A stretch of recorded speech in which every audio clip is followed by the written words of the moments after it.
بکر کے گھر والوں دروازہ کھولو نا، تمہارے دروازے پہ آسمان رسالت کا سراج منیر آیا ہے، عبداللہ کا یتیم آیا ہے، محمد عربی آئے ہیں، دوڑتی ہوئی آئی ہے۔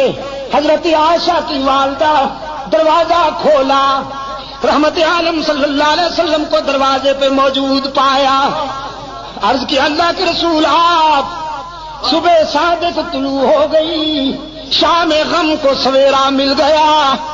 رحمت عالم صلی اللہ علیہ وسلم نے فرمایا باقی باتیں بعد میں، پہلے یہ بتاؤ میری عائشہ کہاں ہے،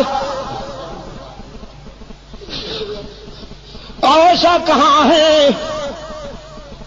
اور حضرت عائشہ فرماتی ہیں میں اپنی والدہ اور اپنے آقا کے الفاظ سن رہی ہوں، میرے دل نے تقاضا کیا کہ اٹھوں اور دامن رسول سے چمٹ کر جی بھر کے رو لوں، سارے دل کا بوجھ اتار دوں، لیکن پھر میرے ضمیر نے میرے قدم روک لیے۔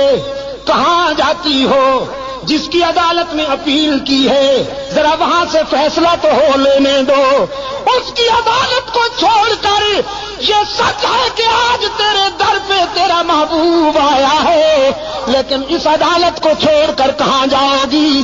ماں نے عرض کیا اللہ کے رسول میری بیٹی تو اسی دن سے آنسو میں ڈوب چکی ہے، بولتی بھی نہیں، کسی بات کا جواب بھی نہیں دیتی، مصلے پہ سجدے میں روتی رہتی ہے۔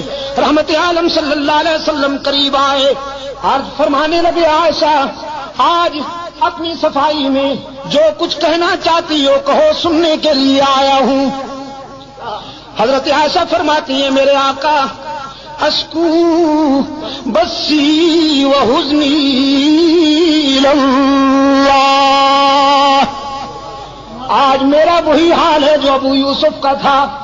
فرماتی ہیں میرے غم و حزن کا یہ عالم کہ یعقوب علیہ السلام کا نام ہی بھول گیا، ابو یوسف کہہ کر گزارا کیا۔ آقا میں آج کیا کہوں بھی تو لوگ نہیں مانیں گے، جو کچھ کہنا چاہتی تھی علیم بذات الصدور کو کہہ بیٹھی ہوں اور اسی کے فیصلے کی انتظار کر رہی ہوں۔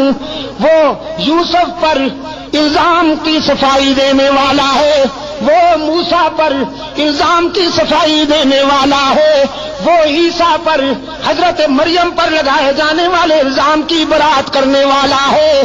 آج ابو بکر کی بیٹی بھی اسی کے دروازے پہ رو رہی ہے، میں نے جو کچھ کہنا تھا اسی کو کہہ بیٹھی ہوں۔ رحمت عالم نے فرمایا عائشہ میں بھی اسی کے فیصلے کا منتظر ہوں، اس لیے کہ تیرے بیٹے نے تیری مثل سپریم کورٹ میں بھیج دی تھی، عمر نے تیرا کیس اللہ کی عدالت میں بھیج دیا ہے، میں بھی اسی کے